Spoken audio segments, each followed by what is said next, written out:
সাগরের পানির গভীরতা হলো 12,000 ফুট। আবার এই সাগরে দৈনন্দিন জোয়ার আর ভাটা হয় না। জোয়ারে পানি একদিকে যায়, ভাটায় পানি আর একদিকে টেনে আসে। বিজ্ঞানীরা বলল এখানে বালি মাটি পাথর ফেলে দ্বীপ বানাতে গেলে জোয়ার ভাটার মুখে পড়বে আমাদের বালি মাটি আর পাথর, আর জোয়ারের টানে ভাটার টানে কোন দিকে নিয়ে হাজির করবে তারও ঠিক ঠিকানা নাই। এত পানি, এই পানির উপরে বালি মাটি পাথর ফেলে দ্বীপ বানানো কোনোদিন সম্ভবপর হবে না। বিজ্ঞানীরা নিরাশ হয়ে ফিরে চলে এসেছে, দ্বীপ বানানোর আর চিন্তা নেয় নাই। এরা বলল দেখি আরো একটা বড় সাগর আছে, নাম তার প্রশান্ত মহাসাগর। ওই প্রশান্ত মহাসাগরে যেয়ে দেখি পানির লেভেল যদি কম হয় সেখানে বালি মাটি ফেলে পাথর ফেলে দ্বীপ টিপ বানিয়ে মানুষের বসবাসের সুযোগ করে জমি বিক্রি টিক্রি করা যায় কিনা। সেখানে গেল, স্যাটেলাইট মারলো। বিজ্ঞানীদের ধারণা বড় সাগরে যখন বোধ একটু পানি টানি কম রয়ে গেছে, সেখানে যে লাইট মারলো যখন, লাইট এই বিজ্ঞানীদের মুখ কালো হয়ে গেল কালবৈশাখী মেঘের মতন। এরা বলছে আটলান্টিক মহাসাগরের পানির গভীরতা তবে কম, এখানে এসে লাইট মেরে দেখছি প্রশান্ত মহাসাগরের পানির গভীরতা হলো 14,000 ফুট। কতটা? 14,000 ফুট। আল্লাহ বলছেন কিয়ামত পর্যন্ত চেষ্টা চালালেও তোরা সফল হতে পারবি না, তবে আমি তোদের এমন একজন প্রভু, ইন্নামা আমরুহু ইজা আরাদা শাইয়ান আইয়াকুলা লাহু কুন ফায়াকুন। একটু জোরে বলা যাবে কি আল্লাহু আকবার? আল্লাহর শক্তি বেশি না মানুষের শক্তি বেশি? আল্লাহর শক্তি বেশি। আমরা যেটা দেখতে পাই না সেটা দেখতে পাই কে? আমরা যে কথাটা শুনতে পাই না সেটা আগে শুনতে পাই কে?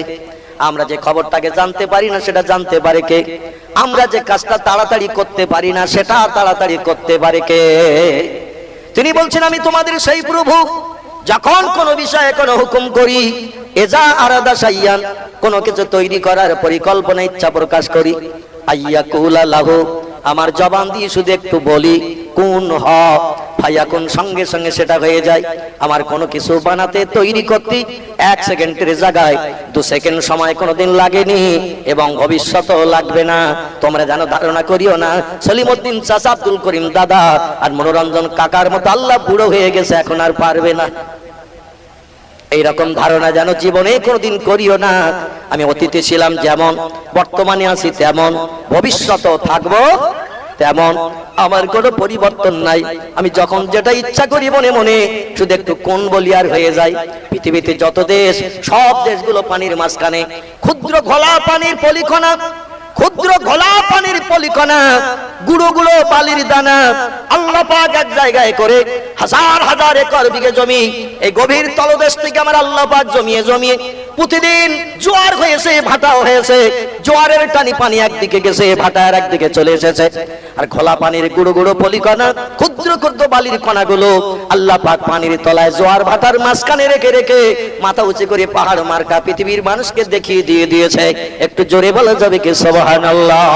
নারে তাকবীর! তাহলে আমার আল্লাহর শক্তি বেশি না কম?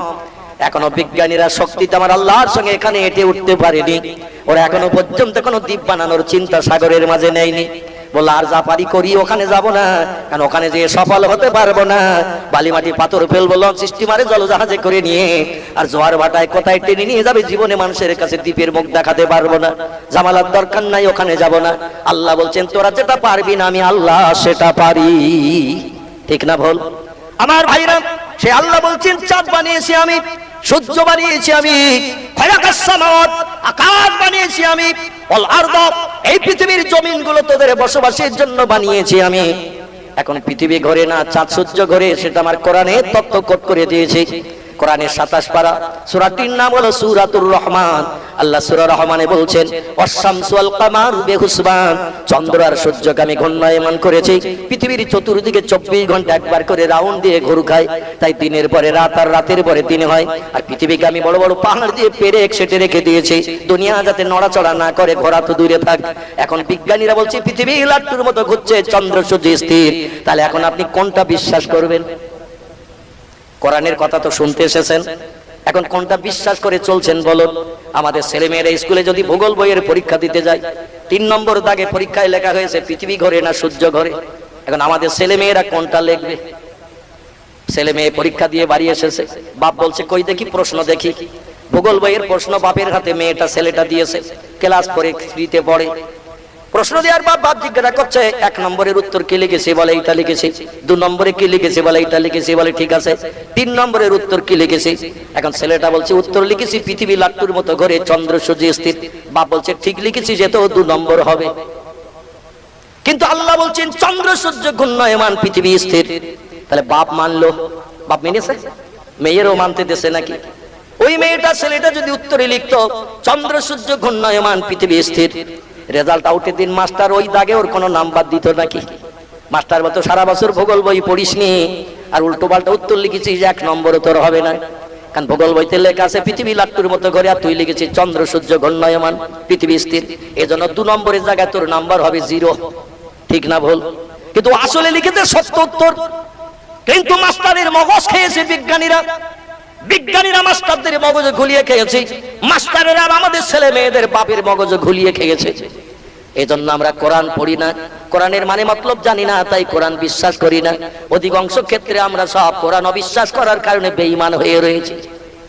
অধিকাংশ ক্ষেত্রে আমরা কিন্তু বেঈমান হয়ে রয়েছি। কোরআনের একটা তথ্য যদি অস্বীকার করে বিজ্ঞানীর তত্ত্বকে আমরা মর্যাদা দিই, খোদার কসম আমরা আর মুমিন থাকবো না, সব বেঈমান হয়ে যাব। আমার ভাইরা, পৃথিবীর বিজ্ঞানীরা বলছে 10 দিক। এ ধারাপাতে লেখা আছে না নাই? কি অসুবিধা হচ্ছে নাকি? কোরআন তো শুনতে এসেছেন, আর কিরাম শুনবেন? একটুখানি আগে সইষে নেন, সইষে একটু ঘাস মেরিয়ে নেন, তারপরে দানা দিলে সারা হবে।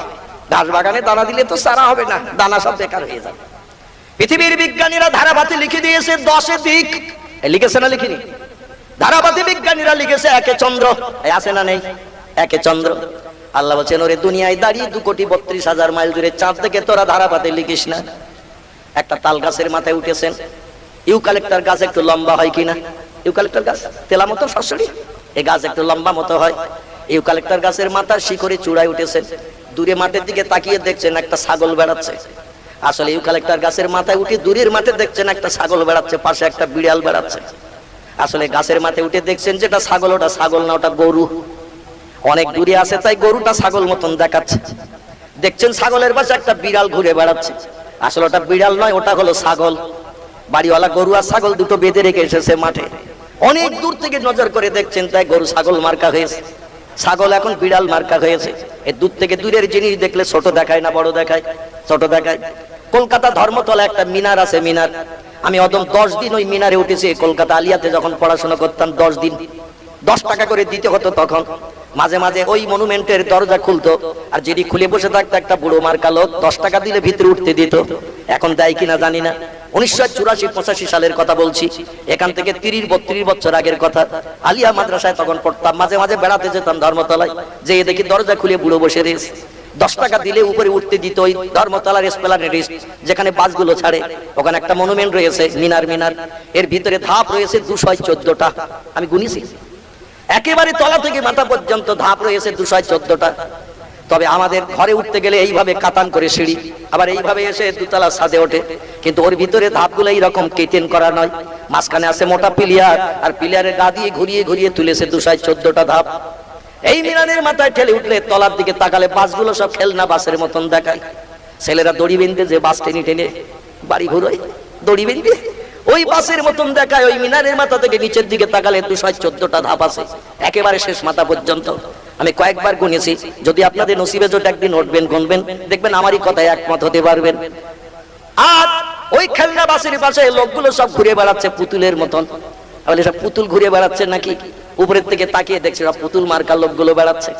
এই যে 5 ফুট 5.5 ফুট লম্বা লোকগুলো সব ছোট ছোট পুতুল মার্কার দেখাচ্ছে, কারণ অনেক উপরের থেকে নজর করা হয়েছে তলায়, তাই লোকগুলো এখন পুতুল হয়েছে, বাসগুলো খেলনা বাস হয়েছে।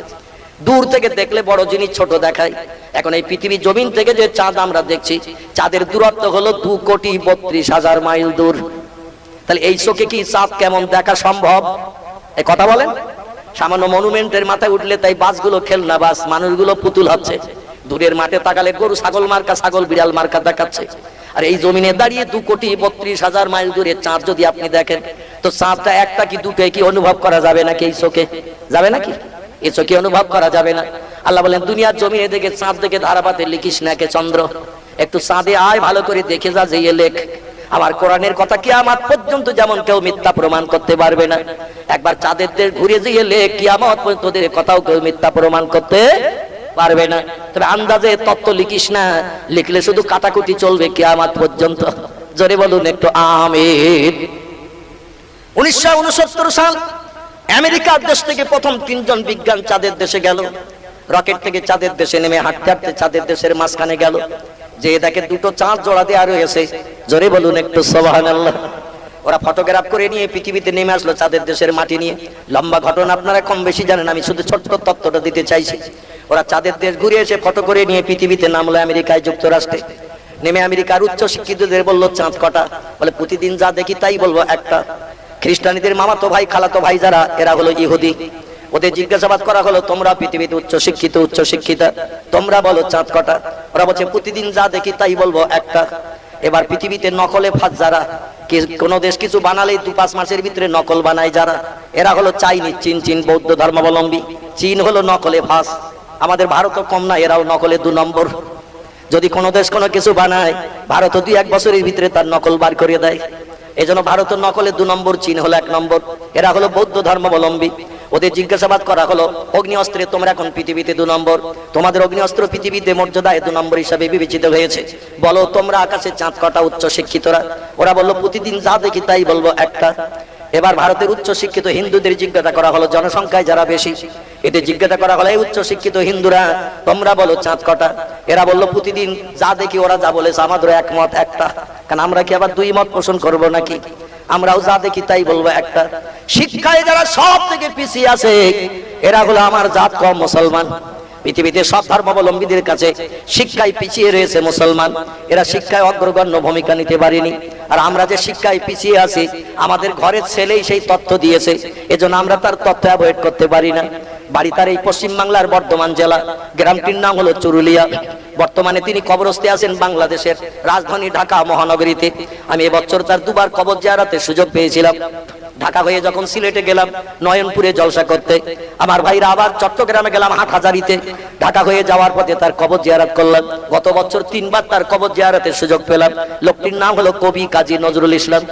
এই গত 16 তারিখে এপ্রিলে আমি আবার বাংলাদেশ ঘুরে আসলাম, আরেকজন ব্যক্তির কবর জিয়ারত করে আসলাম। তার বুকের উপর দিয়ে গেলাম নওগাঁ ডিস্ট্রিক্টে। বুকের উপরটা হলো রাজশাহী। কি নাম বললাম? রাজশাহী।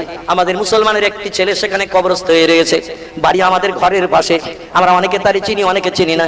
যিনি ওয়ার্ল্ড রেকর্ড বুকে, গিনেস বুকে ডিগ্রিতে 1 নম্বরে মর্যাদা নিয়ে গিনেস বুকে, রেকর্ড বুকে নাম লিখে রেখেছেন। তার বাড়ি জাপানে, জার্মানি, ইংল্যান্ড, হল্যান্ড, পোল্যান্ডে নয়, তার বাড়ি আমাদের ঘরের পাশে। এই ভারতবর্ষের অঙ্গরাজ্য পশ্চিমবাংলা, এই পশ্চিমবাংলার একটি জেলার নাম তার উত্তর 24 পরগনা। উত্তর 24 পরগনা জেলায় একটা থানা আছে, থানাটির নাম হলো হাড়োয়া থানা। কি নাম? হাড়োয়া থানা। চেনেন তো নাকি? গোরাচাঁদ পীরের কবর আছে না হাড়োয়া থানায়, নদীর ধারে। এই হাড়োয়া থানার গায়ে তার জন্মভিটা। এই উত্তর 24 পরগনার হাড়োয়া থানার গায়ে হলো তার জন্মভিটা। বর্তমানে তিনি কবরস্থে আছেন বাংলাদেশের রাজশাহীতে। জায়গাটির নাম হলো বাগমারা বাজার। আমি গত 16 তারিখে গেলাম, 17 তারিখে ফেরার পথে নওগাঁয় প্রোগ্রাম সেরে তার কবর জিয়ারতে বাড়ি ফিরলাম। লোকটির নাম হলো ডক্টর শহীদুল্লাহ সাহেব, যিনি 22টা ভাষায় এমএ ফার্স্ট ক্লাস ডিগ্রি অর্জন করে ওয়ার্ল্ড রেকর্ড বুকে মুসলমানদের মুখ উঁচু করে রেখেছে। জোরে বলুন একটু সুবহানাল্লাহ। হিন্দু পারিনি, জৈন পারিনি, শিখ পারিনি, বৌদ্ধ পারিনি, ইহুদি পারিনি, খ্রিস্টান পারিনি, কোল, ভিল, নাগা, খাসা, মুন্ডা আর অনার্য আদিবাসী সাঁওতালিরা কেউ তার ধারে পাশে ঘিসতে পারেনি। ওয়ার্ল্ড রেকর্ড বুকে উচ্চ স্বীকৃতি যাবে, এখনো পর্যন্ত 1 নম্বরে নাম লিখে রেখেছেন। কেউ তার সামঞ্জস্য হতে পারেনি, রেকর্ড ভাঙতে পারেনি। এনার নাম ডক্টর শহীদুল্লাহ সাহেব। আমরা মুসলমান শিক্ষায় পিছিয়ে আছি বলে উনি আমাদের মুখ উঁচু করে বিধর্মীদের কাছে মাথা তোলার জন্য তিনি এই রেকর্ডটা আমাদের জন্য দিয়ে গেছে। জোরে বলুন একটু সুবহানাল্লাহ। আমার ভাইরা, তিনি ওই বাংলাদেশের রাজশাহীতে ভারত পাকিস্তান ডিভাইডেড হওয়ার পরে ওই দেশে যে তিনি বসবাস করে ওখানে কবরস্থ হয়ে রয়েছেন। যে লোকটার নাম আমি বলতে চাইছিলাম পূর্বে, এনার বাড়ি ওই পশ্চিম বাংলার বর্ধমান জেলা। বর্ধমান জেলার একটি গ্রাম নাম তার চুরুলিয়া। এই চুরুলিয়া গ্রামে জন্মগ্রহণ করেছিলেন। বাল্যকালে বাবার এতিম হওয়ার কারণে তার দুঃখু মিয়া বলে বলে ডাকা হতো। ইনি বেশি লেখাপড়া শিখতে পারেননি, তার জীবনে আলগা করে দেখবেন ক্লাস 7 পড়ার পরে আর পড়তে পারেননি। মা গরিবের ঘরের বিবি ছিল, বাবা মারা যাওয়ার পরে জায়গা জমি কিছুই রেখে যেতে পারেনি। তাই বড় ধনির বাড়িতে চাকরানির ঝিয়ের কাজ করতেন ওনার মা।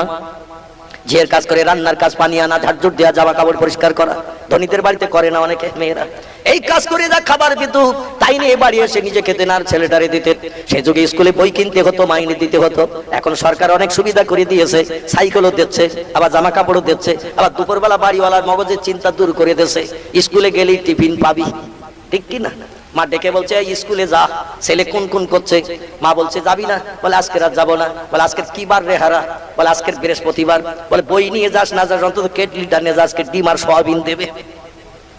আজকের বৃহস্পতিবার, আজকের ডিম আর সয়াবিন দেবে, বই নিয়ে যাস না যাস অন্তত কেটলিটা নিয়ে যা।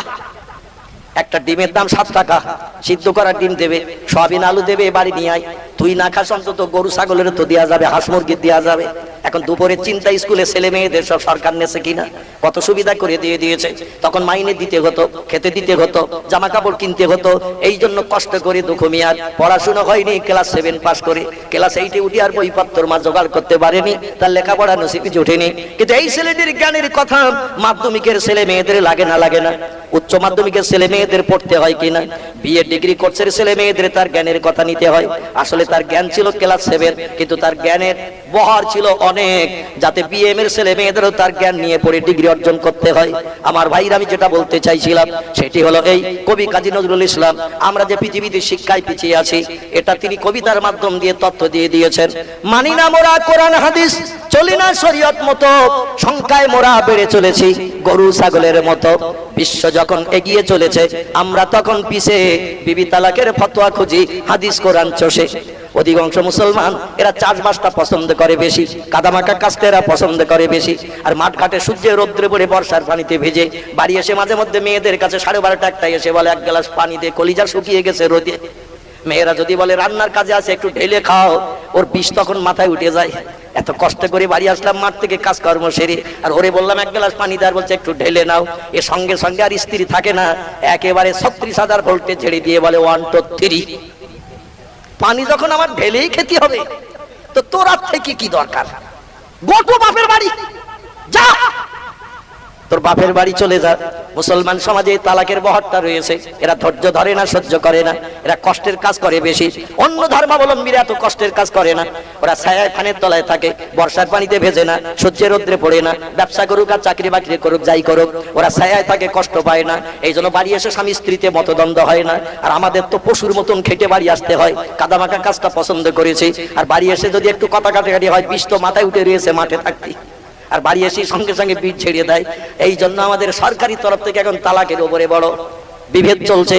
ওরা বলছে যখন তখন তালাক দিলে হবে না, তালাক উঠিয়ে দিতে হবে, মুসলিম পার্সোনাল ল উৎখাত করতে হবে। এই নিয়ে এখন ঝামেলা ঝঞ্ঝাট চলতেছে মুসলিম ভার্সেস বর্তমান বিজেপি সরকারের সঙ্গে।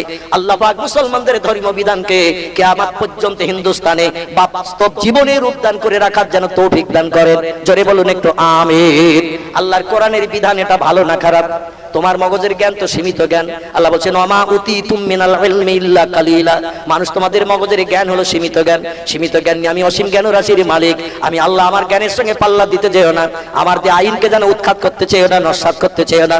এতে তোমাদের লস ছাড়া লাভ হবে না। আমি ভালোর জন্য নিয়ম নীতি দিয়েছি, গাইড বুক দিয়েছি। এই গাইড বুক মেনে চললে দুনিয়ার সংসার জীবনে সুখী হবে, কবর হাসর পরকালে মুক্তি পেতে পারবে। একটু চিল্লায়ে বলুন আমিন, জোরে বলুন একটু আমিন। আমাদের ঘরের ছেলে বলল বিশ্ব যখন এগিয়ে চলেছে আমরা তখন পিছে, বিবি তালাকের ফতোয়া খুঁজি হাদিস কোরআন চষে। মানি না মোরা কোরআন হাদিস, চলি না শরীয়ত মতো, সংখ্যায় মোরা বেড়ে চলেছি গরু ছাগলের মতো। একটু চিল্লায়ে বলুন নাউজুবিল্লাহ। এখন আমরা যে গরু আর ছাগল ভেড়ার দুম্বার দল, বর্তমানে দুটি জাতি এখন রাখাল সেজেছে। খুব ভালো করে শোনেন, দুটি জাতি পৃথিবীতে এখন রাখাল সেজেছে। একটি জাতির নাম ইহুদি, একটি জাতির নাম খ্রিস্টান। এই দুটি জাতি এখন রাখাল সেজে পাছন হাতে করে নিয়েছে।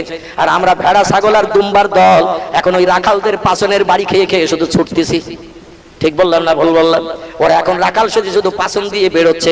পৃথিবীর বিভিন্ন দেশের দিকে লক্ষ্য করুন, মুসলিমরা শুধু এখন নির্যাতিত, অত্যাচারিত, নিপীড়িত। পৃথিবীর সব দেশে মুসলমানেরা কম বেশি অত্যাচারিত।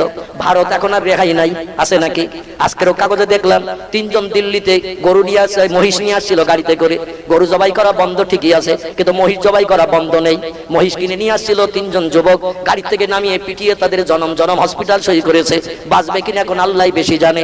2 জন পুলিশের সামনে মারছে একদল গোরক্ষক কমিটি, পুলিশেরাও কোনো মন্তব্য করে না, কিছু বলে না। মুসলমান এখন ব্যবসাও পর্যন্ত করতে পারবে না, এইরকম একটা পরিস্থিতি মুসলমানদের উপরে তৈরি হয়েছে। আগামীতে আইন পাস হবে, গরু জবাই বন্ধ যেমন হয়েছে, আগামীতে আইন পাস হয়ে যাবে, কোনো সন্দেহ নাই। মাথায় টুপি দিয়ে রাস্তায় বেরোতে পারবে না, মুখে দাড়ি নিয়ে চলতে পারবে না, হাঁটু নিচে লম্বা জামা গায়ে দিতে পারবে না, সৌদি আরবের দেশের পোশাক পরিচ্ছদ ওই নিয়ম চলবে না। রাজা ভরতচন্দ্রের নামে দেশের নাম ভারতবর্ষ, তার বড় ভাইয়ের নাম হলো শ্রীরামচন্দ্র, যিনি ভগবান হিসাবে বিবেচিত। এই জন্য রাস্তাঘাটে পথে চলতে গেলে, আমাদের দেশে থাকতে গেলে ভগবান রামচন্দ্রের নামে জয়ধ্বনি দিতে হবে, জয় শ্রীরামচন্দ্র, জয় শ্রীরামচন্দ্র বলি। জয়ের ধ্বনি না দিলে দেশে থাকতে দেওয়া হবে না। অনেক জায়গায় মুসলমানদের উপরে অত্যাচার করছে একদল হিংসুক ব্যক্তিরা, সবাই নয়, একদল হিংসুক ব্যক্তিরা। বন্ধুগণ, গেরুয়া বসনধারী যারা, তারা আজকে হিন্দুস্তানকে হিন্দু রাষ্ট্র হিসেবে পরিকল্পিতভাবে তৈরি করার পরিকল্পনা নিয়ে মুসলমানদের বলছে, তোমাদের রাস্তাঘাটে পথে আমাদের ভগবান মানে স্রষ্টা, ভগবান বাংলায় বলি, বন্ধুগণ একে স্রষ্টা বলা হয়, ওই স্রষ্টা রামচন্দ্রের নামে জয়ধ্বনি দিতে হবে। আচ্ছা, আমরা মুসলমানেরা জয়ধ্বনি রামচন্দ্রের নামে দেব না আল্লাহর নামে দেব? কাল নামে দেব? আমরা যদি বলি জয় ভগবান শ্রী রামচন্দ্র, তাহলে আমাদের ঈমান থাকবে তো নাকি? এই রামচন্দ্রের বাপ আছে না নাই? কথা বলেন।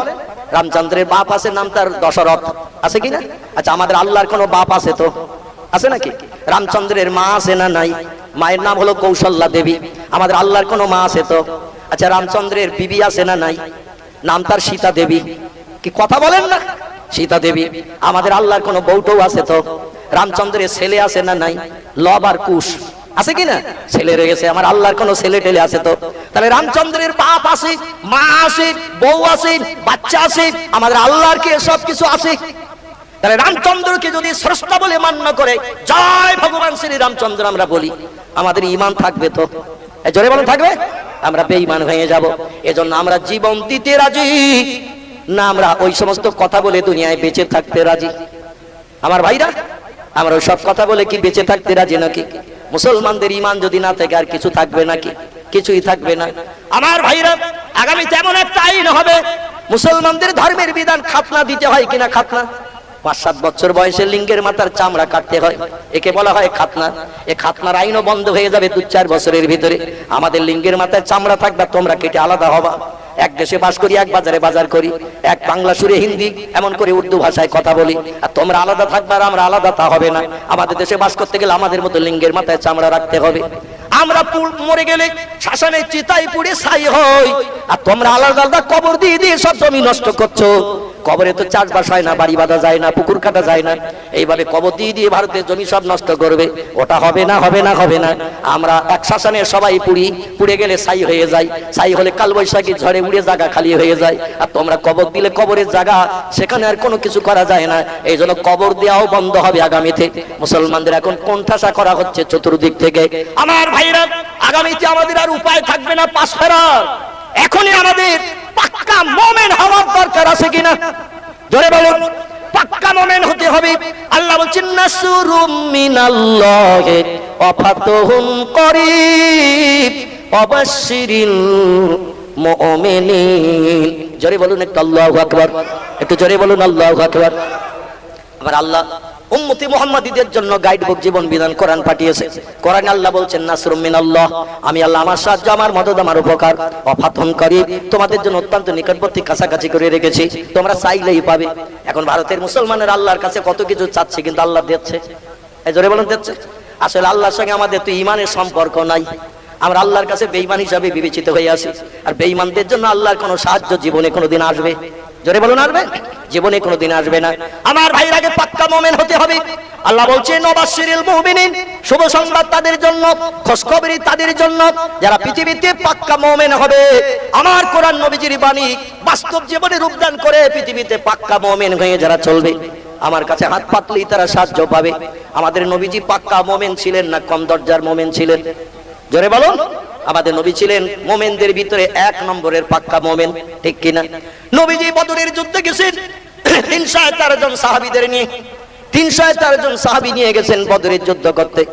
মক্কা থেকে যুদ্ধ করতে এসেছে 1000-এর উপরে লোক। তাহলে মুসলমানদের থেকে মক্কার মুশরিকরা বেশি না কম? ক ডবল? 3 ডবলের উপরে।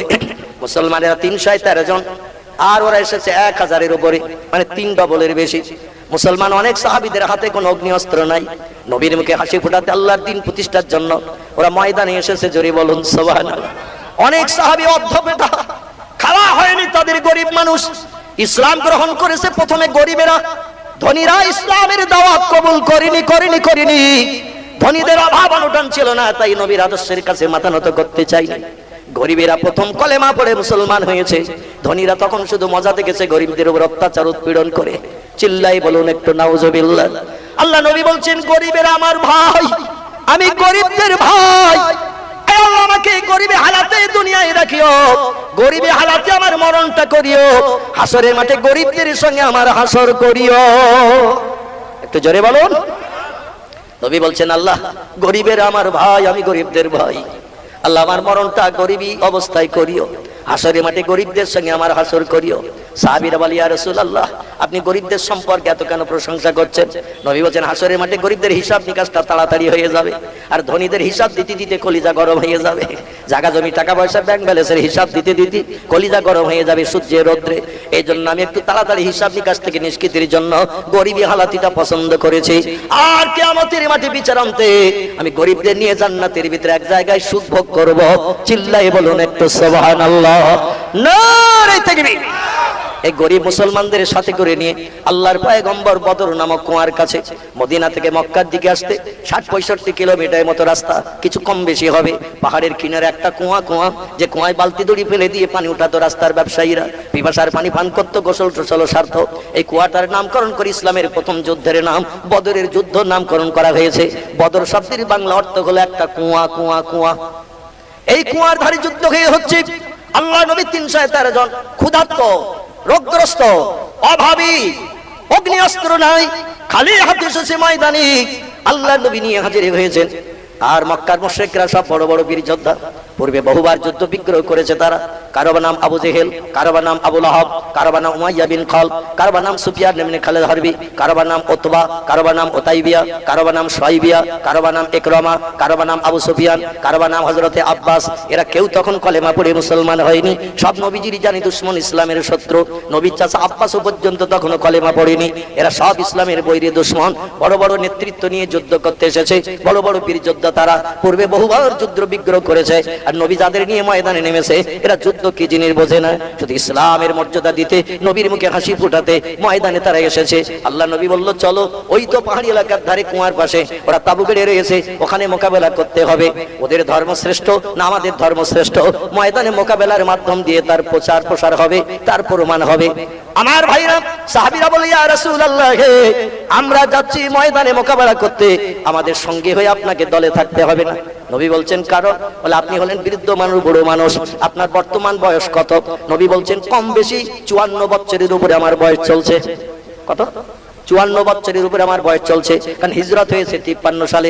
নবীজির 53 বছর বয়সে হিজরত হয়ে মক্কা থেকে মদিনায় গেলেন। আর 1 বছর পরে ওরা যুদ্ধ ঘোষণা করলো। তাহলে হিসাবে মোটামুটি 54 বছর হয় নবীজির বয়স। বলেন, আপনি বৃদ্ধ, এখন বৃদ্ধার কোটে আপনি উপনীত হয়েছেন। এজন্য আপনি ময়দানে যুদ্ধ করতে গেলে আপনার গাইড করতে আমাদের আরো 3-4 জন বাড়তি লোক লাগবে। কারণ আপনি বুড়ো মানুষ, ময়দানে বিপদে পড়লে আপনাকে কে রক্ষা করবে, কে আপনার সাহায্য করবে? এজন্য আপনি আর ময়দানে সামনে যাবেন না, আপনি পিছনের দিকে দূরে দাঁড়িয়ে থাকুন, ওখান থেকে তথ্য দেবেন, আর আমরা শুনে শুনে সেই মতো যুদ্ধ করব আপনার নেতৃত্ব মেনে। জোরে বলুন একটু সুবহানাল্লাহ। আল্লাহ নবীকে দূরে দাঁড় করে রেখে মদিনার মুসলমানেরা নবীজির মুখে হাসি ফোটানোর জন্য সামনের দিকে এগিয়ে চলে গেছে। একজন ব্যক্তিকে আবার নবীজির গাইডম্যান করে রাখার জন্য সাহাবায়ে কেরাম মদিনার মুসলমানেরা একজন ব্যক্তিকে সাব্যস্ত করলেন। লোকটির নাম আবু বকর সিদ্দিক রাদিয়াল্লাহু। জোরে বলা যাবে কি একটু সুবহানাল্লাহ? ডেকে বললেন, ভাই মক্কাবাসী, আপনি নবীজির কলেমার দাওয়াতের প্রথম সঙ্গী, হিজরতের সঙ্গী, নবীজির বাল্যকালের বন্ধু ছিলেন, যৌবনের বন্ধু ছিলেন, কলেমার দাওয়াতের প্রথম বন্ধু, নবীজির বিপদে পাশে দাঁড়িয়ে সাহারা সাহায্য করেছেন। মক্কায় কম বেশি 13 বছর। আবার এই মক্কা থেকে মদিনা দূরের রাস্তা, 600 কিলোমিটার রাস্তা, পথ দেখিয়ে দেখে রাতের বেলা আপনি সঙ্গে করে নিয়ে মদিনায় নিয়ে এসেছেন। আপনারও বয়স তো নবীজির মতো, ওই রকম একই রকম। নবীজি যেমন বৃদ্ধ বুড়ো, আপনিও তেমন বৃদ্ধ বুড়ো হয়ে রয়েছেন। এজন্য আপনাকেও ময়দানে যেতে হবে না, ময়দানের দায়িত্ব আমরা পালন করব। আপনি নবীজির একটু গাইডম্যান হয়ে নবীর পাশে থাকেন। শত্রুরা কোন দিক থেকে গোপনে এসে যদি নবীজির উপর আঘাত করে, তাহলে সর্বনাশ হয়ে যাবে। আপনি নবীজির গাইডের দায়িত্বে থাকেন। আবু বকরের বয়স তখন 52।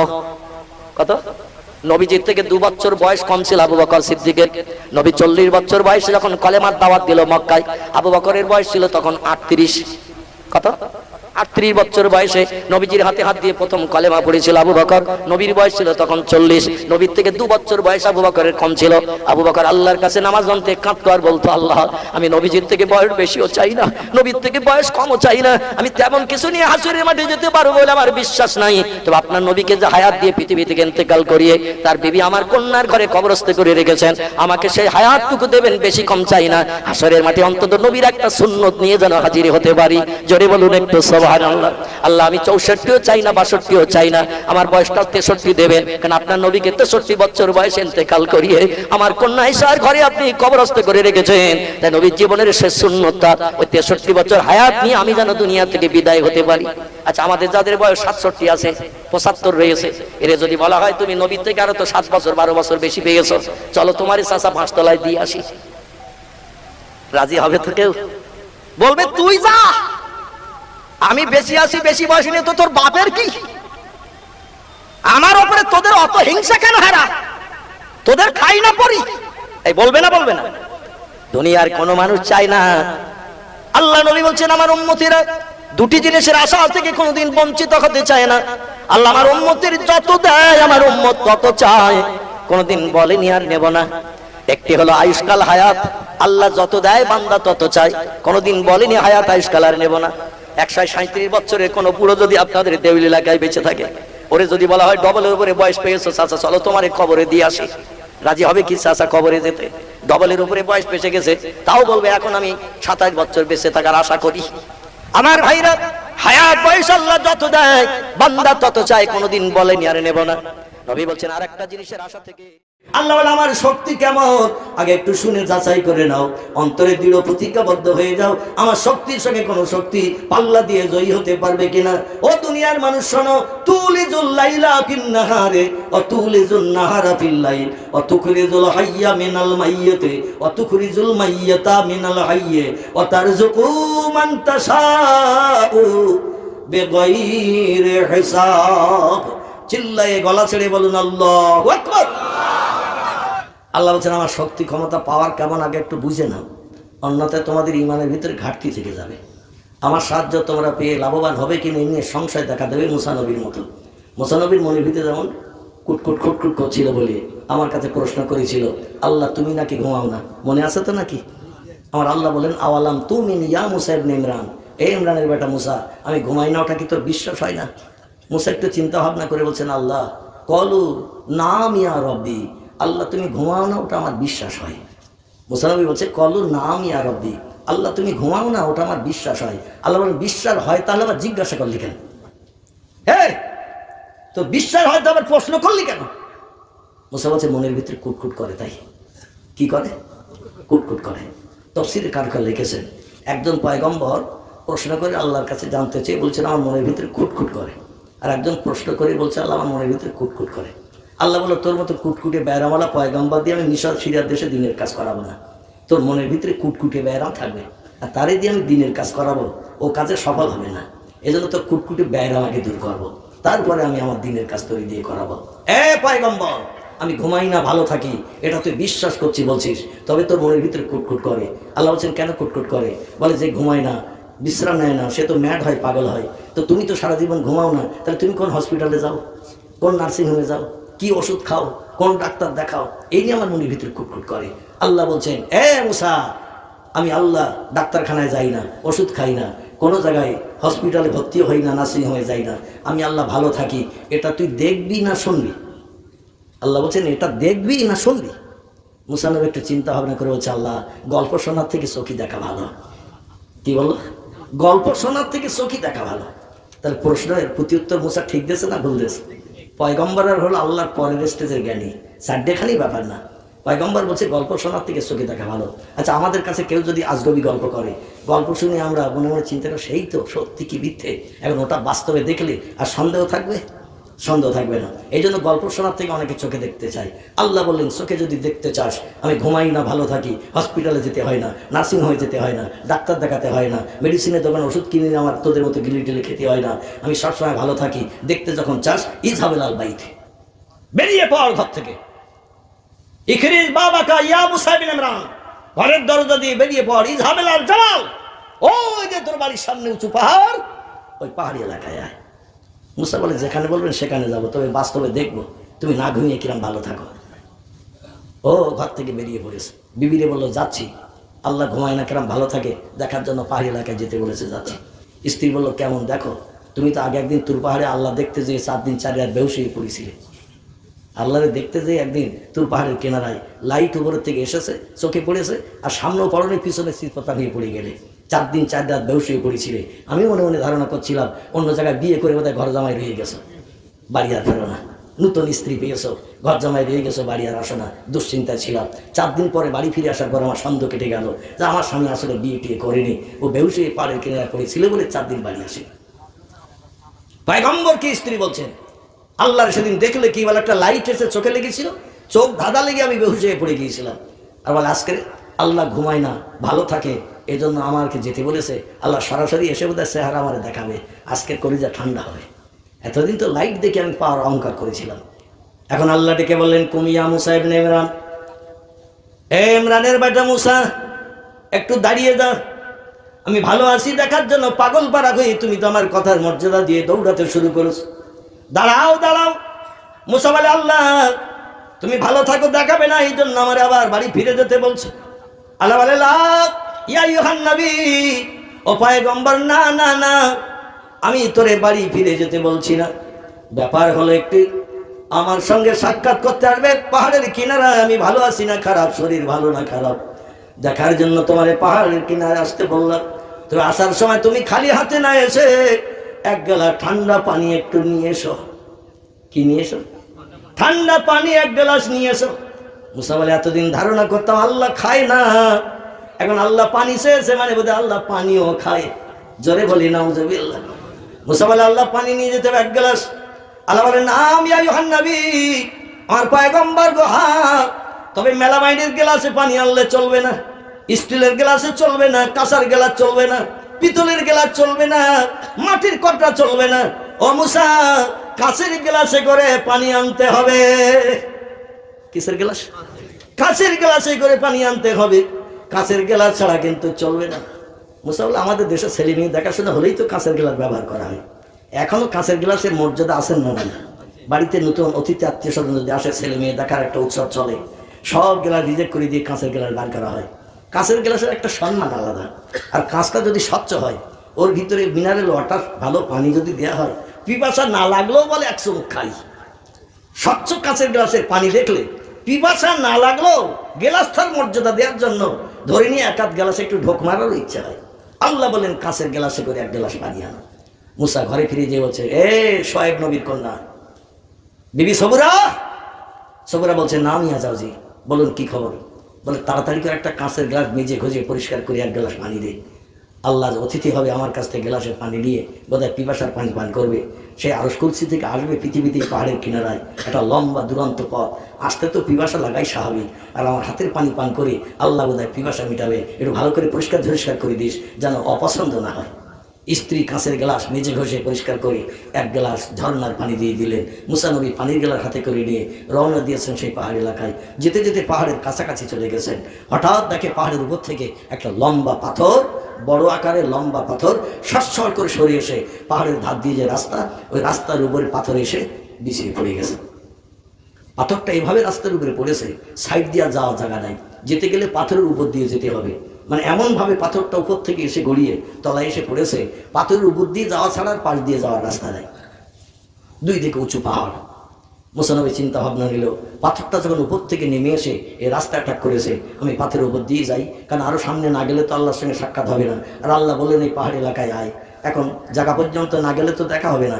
এখন পাথরের উপর দিয়ে মুসা নবী যেই রওনা দিয়েছেন, হাফ পজিশনে যেই গেছেন, আল্লাহ বলছেন কুম ইয়া মুসা ইবনে ইমরান, হে ইমরানের বেটা মুসা, দাঁড়িয়ে যা, দাঁড়া। মুসা বলে আল্লাহ আজ যেতে হবে না? আল্লাহ বলে না আর যেতে হবে না। মুসা বলে তাহলে আমারই লাভ হলো, যদি আপনি না বলতেন আরো 2-4 কিলোমিটার আমার যেতে হতো। তা তুমি এগিয়ে আসলে আমার একটু কষ্ট কম দেবে। সত্যি আল্লাহ তোমার দয়া মায়ার শেষ নাই, জোরে বলুন সুবহান। মুসা বলে আল্লাহ তুমি ইচ্ছা করলে আমার তো আরো 4 কিলোমিটার হাঁটতে বলতে পারতে, কিন্তু না বলে তুমি এই পাহাড়ের পাথরের উপরে আমার দাঁড়াতে বলছো। আসলে ধুলার উপরে দাঁড়ালে তোমার পায়ে ধুলাটা লেগে যেতে পারে, তাই পাথরটা গড়িয়ে পড়েছে রাস্তায়, আর পাথরের উপরে আমি উঠে দাঁড়িয়েছি, আর তুমি এই পাথরের উপরে এসে বোধহয় দাঁড়াবে যাতে পায়ে ধুলোটলো না লাগে। আলহামদুলিল্লাহ, ভালো জিনিস। আমি পাথরের উপরে দাঁড়িয়ে থাকি। মুসা নবী পাথরের উপরে দাঁড়িয়ে দিয়েছে। 1 ঘন্টা যায়, 2 ঘন্টা যায়, 3 ঘন্টা যায়, আল্লাহ আসে না। মুসা বলে, আল্লাহ আসতে দিয়ে কত জায়গায় বাধা পাচ্ছে, তা ঠিক আছে, কত সৃষ্টি আল্লাহর রাস্তায় অ্যাটাক করছে, সমস্যার কথা জানাচ্ছে, অসুবিধার কথা জানাচ্ছে, তাদের সমস্যা সব সমাধান করিয়ে তারপরে তো আল্লাহ আসবো আমার কাছে। সেখান থেকে আসতে গেলে তো কত বাধা, কত সৃষ্টির সম্মুখীন আল্লাহ হবে, তাদের সমস্যার সমাধান হবে। এজন্য আমার তো আজকের একটু ধৈর্য ধরতে হবে। এই জন্য মুসা বলে, একটু কষ্ট করে দাঁড়ায়। সূর্য প্রচন্ড রৌদ্র তাপ দিচ্ছে, পাহাড়ের পাথর গরম হয়ে যে লু হাওয়া ছুটতে শুরু করেছে। পাহাড়ের পাথরগুলো যখন রৌদ্র পড়ে গরম হয়ে গেল, লু হাওয়া ছুটতে শুরু করেছে। দুপুর রৌদ্রে মুসা নবী পাথরের উপরে দাঁড়িয়ে কাঁচের গ্লাস 1 গ্লাস পানি হাতে করে নি, দেহ দিয়ে ঘাম ঝরঝর করে গোসল করার মতো ঝরতে শুরু করেছে। মুসা বলে, আল্লাহ আর 2-1 ঘন্টা দাঁড়াতে হয়, দাঁড়াবো, আপত্তি নাই, কিন্তু যদি আবহাওয়াটা একটু স্বাভাবিক হতো। এই প্রচন্ড রৌদ্র তাপ, দুপুরবেলা গরম, মানুষের পক্ষে অধৈর্য হয়ে যাচ্ছে, অসহ্য হয়ে যাচ্ছে। একটু ঠান্ডা আবহাওয়া হলে, মেঘলা হলে বড় ভালো হতো। আল্লাহ ডেকে বলে, ইসরাফিল, এই ইসরাফিল, আকাশে মেঘ জমা, ওয়ায়ানজালুস সামা, এই ইসরাফিল, মেঘ জমিয়ে মেঘ থেকে পানি বর্ষণ কর। জোরে বলুন সুবহানাল্লাহ। আল্লাহ 4 জন ফেরেশতাকে 4টি বড় কাজের দায়িত্ব দিয়ে রেখেছেন। একজন ফেরেশতার নাম হযরতে জিবরিল, আল্লাহ থেকে আসমানি কিতাব মানুষের কাছে পৌঁছানোর জন্য, আর ওহীগুলো মানুষের কাছে বর্ণনার জন্য জিবরিলকে নিহিত করেছেন। আল্লাহর কথাগুলো মানুষের কাছে পৌঁছানোর জন্য জিবরিলকে আল্লাহ পাক ওহী হিসাবে নিহিত করে রেখেছেন। একজন ফেরেশতার নাম হযরতে মিকাইল, আল্লাহ তাকে মেঘ পরিচালনা করে পানি বর্ষণের দায়িত্ব দিয়েছেন। জোরে বলুন একটু সুবহানাল্লাহ। আল্লাহ ইচ্ছা করলে নিজের কুদরতি ক্ষমতায় হুকুমে সবকিছু করতে পারে, কিন্তু কিছু কিছু কাজের দায়িত্ব কিছু কিছু ফেরেশতাকে দিয়ে রেখেছেন, তারা কাজগুলো মেনটেন করে। ও মালাইকাতুন গিলাদুন শিদাদুন লা ইয়াসুনাল্লাহা মা আমারাহুম ওয়া ইয়াফআলুনা মা ইউমারুন। জোরে বলুন একটু আল্লাহু আকবার। আল্লাহ বলেন, আমি ফেরেশতা বানিয়েছি 2টি ধাঁচে। কটি কটি? আল্লাহ বলেন, আমি ফেরেশতা বানিয়েছি 2টি ধাঁচে। এক ধাঁচের ফেরেশতা হলো নরম সরম, এক ধাঁচের ফেরেশতা বানিয়েছে একটু গরম সরম। গরম কড়া করে বানিয়েছে এক ধাঁচের ফেরেশতা, ওদের দয়া মায়া নাই, ওরা আমার হুকুম তামিল করে কড়া কড়া কাজগুলো করবে। এক ধরনের ফেরেশতা বানিয়েছে নরম সরম করে, ওরা একটু দয়া মায়া দেখাবে। ইসরাফিলকে আমার আল্লাহ পাক হযরতে জিবরাইলকে, মিকাইলকে একটু নরম ধাঁচের বানিয়েছেন, আজরাইলকে আল্লাহ একটু কড়া করে বানিয়েছেন, মুনকির নকিরকে একটু কড়া করে বানিয়েছেন, মালিককে একটু কড়া করে বানিয়েছেন। আসামি দগ্ধ হবে, কিন্তু জাহান্নাম থেকে বার কাউকে হতে দেবে না। জোরে বলুন একটু সুবহানাল্লাহ। মালাইকাতুন গিলাজুন শিদাদ, আল্লাহ বলেন, কড়া ধাঁচের ফেরেশতা যাদের বানিয়েছে, ওরা আমার কড়া কড়া হুকুমগুলো পালন করবে। যে বান্দার মিজানের গাড়ি পাল্লায় নেকি বদি ওজনের পর পাপের পাল্লা ভারী হয়ে যাবে, কড়া ধাঁচের ফেরেশতারা বলবো, তাদের বলবো, ওদের গলায় লোহার শিকলের দড়ি পরিয়ে দিয়ে গরু ছাগলের মতো হল হল করে টানতে টানতে জাহান্নামে নিক্ষেপ করে দিয়ে ফাসাউফা ইয়ালামুন ইজিল আগলালু ফি আনাকিহিম ওয়াসসালাসিল ইয়াসহাবুনা ফিল হামিমে সুম্মা ফিন্নার ইয়াসজারুন। জোরে বলুন একটু আল্লাহু আকবার। আল্লাহ বলেন, মিজানের দাড়ি পাল্লায় নাকি বদি ওজন হলে, পাপের পাল্লা যদি কারো ভারী হয়ে যায়, আমার ওই কড়া ধাঁচের ফেরেশতারা গলায় লোহার শিকলের দড়ি পরিয়ে গরু ছাগলের মতো হল হল করে টানতে টানতে নিয়ে জাহান্নামে নিক্ষেপ করে দেবে। সেখানে শুধু বান্দারা দগ্ধ হতে থাকবে। জাহান্নামী যারা হবে, কোটি কোটি বছর পড়লো, মরণ কোনোদিন হবে না। জাহান্নামে মরণ নাই, সব সৃষ্টির মরণ হবে একবার। সেই মরণ হলো এই পৃথিবীর মরণ। সব সৃষ্টির মরণ হবে একবার, সেই মরণ হলো এই পৃথিবীর মরণ। পৃথিবীর মরণের পর আল্লাহ বলছেন, সুম্মা ইহয়িকুম, তোমাদের আবার জিন্দা করা হবে। জোরে বলুন একটু আমিন। বিশ্বাস হয় না? হয় না? আমার ভাইয়ের একজন পয়গম্বর কিন্তু বিশ্বাস করতে পারেননি। এই পয়গম্বর সাধারণ পয়গম্বর নন, ইনি হলেন জালালি কদরের একজন পয়গম্বর। নাম তার ইব্রাহিম খলিলুল্লাহ। কি নাম? কি নাম?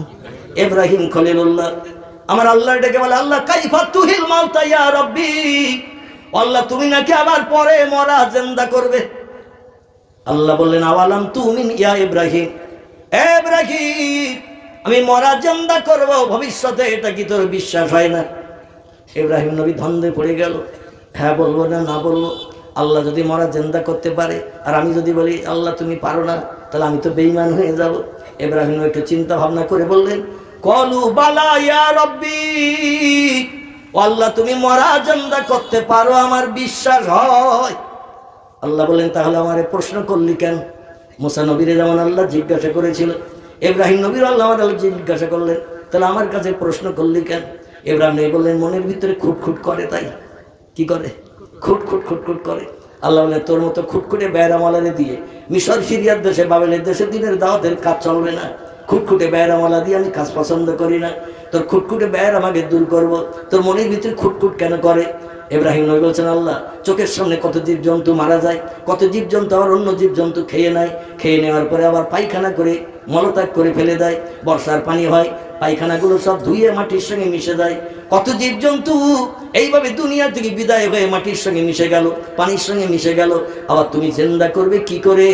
এই নিয়ে আমার মনের ভিতরে খুটখুট খুটখুট করে। চোখের সামনে অনেক জীবজন্তু গিলে খেয়ে নেয়, আবার খেয়ে নেওয়ার পরে উদারপূর্ণ করার পরে পায়খানা হয়ে মলদার দিয়ে বেরিয়ে যায়। পায়খানায় বর্ষার পানি হয়, ধুয়ে গলে সব একাকার হয়ে যায়। কত জীবজন্তু মারা যায়, মাটির সঙ্গে মিশে যায়, পচি গলে সব মাটি হয়ে যায়। তুমি আবার কি করে জিন্দা করবে? এই নিয়ে আমার মনের ভিতরে খুটখুট করে। আল্লাহ বলে, তোর মতো খুটখুটে বেড়ামালাকে দিয়ে দিনের কাজ পছন্দ করি না। এ পয়গম্বর, আমি তোর খুটখুটে বেড়াম দূর করতে চাই। পয়গম্বর বলল, আল্লাহ তাহলে তো খুব ভালো হয়। আল্লাহ বলেন, এখন গল্প শুনবি না চোখে দেখবি? পয়গম্বর বলল, আল্লাহ আমি গল্প শুনে খুশি হতে পারবো না, খুটখুটে বেড়াম যাবে না, তবে একটু চোখে দেখালে আমি নিশ্চিন্ত হতে পারি। আল্লাহ বলেন, ইজহাবিল জাবাল, যদি নিশ্চিন্ত হতে চাস ঘর থেকে বেরিয়ে বড় ওই বাড়ির সামনে উঁচু পাহাড়টার উপরে ওটির হারা শাখাইলা জাবাল, পাহাড়ের মাথায় ওঠ। ইব্রাহিম নবী বলেন, যেখানে বলবে সেখানে যাব, তবে কি করে মরা জিন্দা করে আমার দেখে খুটখুটে বেড়াম দূর করতে হবে। বাড়ি থেকে কিছু দূর বেরিয়ে গেছে। আল্লাহ বলেন, কুমিয়া ইব্রাহিম, একটু দাঁড়া। ইব্রাহিম দাঁড়িয়ে বলছেন, আল্লাহ তুমি মরা জিন্দা করতে পারবে না, তাই আবার দাঁড়াতে বলছো। আল্লাহ বলে, লা ইয়া আইয়ুহান নবী, না না না, তা নয়। বলে, তাহলে আমি যেতে চাচ্ছিলাম পাহাড় এলাকায়, কেন নিষেধ করলেন, দাঁড়াতে বললেন? আল্লাহ বলছেন, ফের একটু বাড়ি যা। বাড়ি থেকে আসার সময় 4 রকম জীবন্ত জীব ধরে নিয়ে আয়। আমি নানি দাদির গল্প আপনাদের কাছে করছি না, তফসিরে মাফাতিহুল গাইব, তফসিরে মাজিদ, তফসিরে রুহুল বায়ান, তফসিরে ইবনে কাসির থেকে আপনাদের কাছে তথ্য পরিবেশন করছি। আল্লাহর কোরআন শুনতে ভালো লাগে না? লাগে না? আমার ভাইরা, পয়গম্বরকে আল্লাহ বলেন, বাড়ি থেকে 4টে জীবন্ত জীব ধরে নিয়ে আয়, যা তোর হাতের পাশে নাগালে পাবি। 4 রকম জীবন্ত জীব আনতে যে যেন দেরি করবি না। ইব্রাহিম নবী ঘরে যে চালের থেকে একটা চড়ুই পাখি ধরে নিয়েছে। অনেকে চালে চড়ুই পাখি বাসা করে না, একটা চড়ুই পাখি চালের থেকে বার করে ধরে নিয়েছে। বাড়ির কোঠার থেকে ডোবের থেকে একটা মোরগ নিয়েছে, মোরগ। আমার ভাইরা, অনেকের বাড়ি দেখবেন ময়ূর পোষা হয়, ময়ূর। আবার অনেকের বাড়ি দেখবেন কবুতর পোষা হয়। তফসির কারকেরা কেউ বলেছেন ময়ূর, অধিকাংশ তফসির কারক বলছেন কবুতর। বাড়িতে কবুতর পোষে অনেকে। কবুতরের বাসা থেকে টপ থেকে একটা কবুতর ধরে নিয়েছেন। 3 রকম ধরে নেওয়ার পরে চড়ুই পাখি নিল, মোরগ নিল, কবুতর নিল, 4 রকম আর খুঁজে পাচ্ছে না। কি করি? আমার আল্লাহ ডেকে বলে, মা হালুকা মাকবালুকা ইয়া ইব্রাহিম, কি হলো? তোরে 4 রকম জীবান্ত জীবান্তে বললাম পাহাড়ের উপরে, এখনো কেন ঘর ছাড়িস না? ইব্রাহিম বলে, আল্লাহ 3 রকম হাতের কাছে নাগালে পেয়েছি, টপ টপ করে ধরে নিস। আর এক রকম পাচ্ছি না, তাই যেতে পাচ্ছি না। আল্লাহ বলে, তোর বাড়ি বকরি, ছাগল, ভেড়া, দুম্বা আছে না নাই? অধিকাংশ পয়গম্বরেরা উট, ভেড়া, দুম্বা, ছাগল চড়িয়েছে। জোরে বলুন একটু সুবহানাল্লাহ। এজন্য নবী মুহাম্মদ রাসূলুল্লাহ বলছেন, কোনো ব্যক্তি যদি ছাগলের দড়িতে হাত দেওয়াকে অস্বীকার করে, ইনকার করে, হেনাত করে, গরুর দড়িতে হাত দেওয়া যদি অস্বীকার করে, ইনকার করে, নিন্দনীয় দৃষ্টিকটু মনে করে, হাসরের মাঠে তার সঙ্গে আমার কোনো সম্পর্ক থাকবে না। কারণ আমি রাসূল 7 থেকে 8 বছরের মতো মক্কা নগরীতে ধনীদের উট, ভেড়া, দুম্বা চড়িয়েছি মাঠে মাঠে। আমার দুধমা হালিমার ঘরে থাকতে 6 বছরের মতো বয়স্ক হওয়া পর্যন্ত দুধমা আব্দুল্লাহ কিনে মাঠে উট, ভেড়া, বকরি চড়িয়েছে। যদি আমার সুন্নত মনে করে কোনো ব্যক্তি ছাগলের দড়ি ধরে নিয়ে রাস্তার ধারে একটু খোঁটাটা মেরে দেয়, ছাগলের দড়িটার খোঁটাটা তুলে নিয়ে বাড়ি এনে খুঁটিতে বেঁধে দেয়, সে আমি মুহাম্মদ আমার সুন্নত পালন করলো। মান তামাসসাকা বিসুন্নতি ইনদা ফাসাদি উম্মতি ফালাহু আজরু মিআতা শহীদিন। চিল্লায়ে বলুন একটু আল্লাহু আকবার, একটু জোরে বলুন আল্লাহু আকবার। আল্লাহর নবী বলছেন, আখিরি জামানার শেষ যুগে কোনো একজন ব্যক্তি আমার একটা সুন্নত ভালোবেসে পছন্দ করে বাস্তব জীবনে যদি আমল করে কবরে কবরস্থ হয়, আমি মুহাম্মদ রাসূলুল্লাহ বলছি, আল্লাহ পাক হাসরের মাঠে তাকে 100 শহীদের মর্যাদা দিয়ে হিসাব নিকাশবিহীন জান্নাত হালাল বানিয়ে দেবে। নারায়ে তাকবীর। তাহলে গরুর দড়িতে হাত দেওয়া ভালো না খারাপ? ছাগলের দড়ি ধরে নিয়ে রাস্তার ধারে খোটা পথা আবার তুলে নিয়ে বাড়ি আসা ভালো না খারাপ? ছতলা বাড়ি আছে বলে, 4খানা গাড়ি আছে বলে, 20 কোটি টাকা আছে বলে এহনাত এনকার করলে, নিন্দনীয় কাজ মনে করলে কিন্তু হাসরে বিপদ আছে। আমার ভাইরা, আল্লাহ নবীর টোটাল জীবন আদর্শটাই হলো আমাদের সুন্নত। যে লোকটি সুন্নত মনে করি নবীর আদর্শ বাস্তবে উদ্যান করবে, হাটে মাঠে পথে রাস্তাঘাটে যেখানে যায় মাথায় টুপিটা দিয়ে গেল, কালো চুল ঢেকে চলে গেল, জামার বাড়ি শ্বশুর বাড়ি গেল, টুপি মাথায় দিয়ে গেল, হাটে মাঠে পথে জামার বাড়ি শ্বশুর বাড়ি বিয়ে বাড়ির অনুষ্ঠানে গেল, মুখের দাড়িতে খুরকেছে লাগালো না। এখন আমাদের ছেলেরা দেখবেন বিয়ে বাড়ির অনুষ্ঠান যদি হয়, ছেলে না আগে যেয়ে ঝাঁপে বাড়ি মারে, তাড়াতাড়ি ঝাঁপ তোল ভাই। বলে কি হয়েছে? বলে বন্ধুর বোনের বিয়ে নিমন্ত্রণ হয়েছে গতকাল, তাড়াতাড়ি করে একটু টেনে দে। বলে 7 দিন আগে তো তোমার দাড়ি কেটে দিস। বলে আবার বন্ধুর বোনের বিয়ে, সেখানে কত লাল হলুদ আসবে, আর আমার এই 2 সাবালিতে একটু কালো কালো গোড়া গোড়া বেরিয়েছে, অনেক মেয়ে পছন্দ করবে না। 7 দিন আগে টেনেছিস তো কি হয়েছে, 5 দিনের দিন আজকের আবার টান। দোকানদার দাড়ি কাটে আর মুসকে মুসকে হাসে আর বলে আল্লাহ ঘন ঘন যেন বিয়ের নেমন্তন্ন হয়, ঘন ঘন যেন বিয়ের নেমন্তন্ন হয়। আর 5 দিনের মাথায় যদি দাড়ি টানতে আসে, আমার সংসারের অচল হওয়ার সন্দেহ নাই। কারণ 20-50 তো পাবো, ও টেনে বাসুক মরুক আমার দেখার দরকার নাই, টেনে দিলেই তো 20-50 পাবো। রাসূল বলছেন মান কাতাল্লাহিয়া ফাকাতালানি, যে লোকটি আমার সুন্নতকে ইহনাত করলো, ইনকার করলো, পৃথিবী থেকে বিদায় করে দিয়ে দিল। দাড়ি কর্তন করে বানর হনুমান মার্কা চেহারা বানিয়ে নিল। হনুমানের মুখটা যেমন আমার উম্মত মুখটা বানালো তেমন, বানরের মুখটা দেখতে যেমন আমার উম্মত মুখটা বানালো তেমন, আমি মুহাম্মদ আমার সুন্নতকে জলাঞ্জলি দিল। ফাকাতালানি, সেদিন আমি মুহাম্মদ আমারে মার্ডার করে দিয়ে দিল। যে লোকটা আমারে মার্ডার করে দিল, ফালাইসা মিন্নি মিন ইয়াউমিল কিয়ামাত, হাসরের মাঠে তার সঙ্গে আমার কোনো সম্পর্ক থাকবে না, সে আমার কেউ না, আমি তার কেউ না। চিল্লাই বলি একটু নাউজুবিল্লাহ, একটু জোরে বলে নাউজুবিল্লাহ।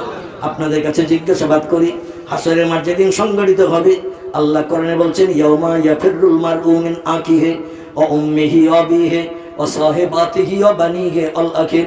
হাসরের মাঠ যেদিন সংগঠিত করব, কবর থেকে সবাইকে যেদিন উত্থাপিত করব, সে বাপ ছেলেরে চিনবে না, ছেলে বাপের কাছে পরিচয় দেবে না, মা মেয়েরে চিনবে না, মেয়ে মায়ের কাছে পরিচয় দেবে না, ভাই বোন কেউ কারোর সঙ্গে সম্পর্ক রাখবে না। যেদিন কেউ কারো দিকে ফিরেও তাকাবে না, সেদিন পয়গম্বর মুহাম্মদ রাসূলুল্লাহ বলছেন আল্লাহ হাসরের মাঠে বিচার শুরু করার আগে সর্বপ্রথম আমাকে জান্নাত হালাল বানাবেন, সর্বপ্রথম আমাকে জান্নাত হালাল বানাবেন। উদ্ভুত খুল বাবা কা ইয়া আইয়ুহান নবী, আপনি জান্নাতের দরজা দিয়ে যে দরজা পছন্দ হয় ভিতরে ঢুকে যান। আপনি জান্নাতে না ঢুকলে আমি আল্লাহ বিচার শুরু করতে পারছি না। নবী বলেন আমার জন্য প্রথম জান্নাত হালাল হবে, কিন্তু লা ইয়াদখুলুল জান্নাহ, আমি মুহাম্মদ তত সময় পর্যন্ত জান্নাতে ঢুকবো না, হুর গেলে মানদিনী আনন্দ উপভোগ জান্নাতে করব না, সুখভোগ করব না। হাত্তা ইহা তাককে ওয়াইখুরিজু মিনান নারে মান ক্বালা লা ইলাহা ইল্লাল্লাহু ওয়াফি কলবিহি উজনুন জাররাতিন মিন খায়র, রাওয়াহু মুসলিম। ইমাম মুসলিম বিন হাজ্জাজ রাহমাতুল্লাহি আলাইহি ওনার লিখিত হাদিসের কিতাবে হাদিসটি নকল করেছেন। নবী বলছেন আমি মুহাম্মদ রাসূলুল্লাহ প্রথম জান্নাত হালাল হওয়া সত্ত্বেও আমি জান্নাতে ঢুকবো না তত সময় পর্যন্ত, যত সময় পর্যন্ত আমার একটা উম্মত জাহান্নামের আগুনে পুড়তে থাকবে।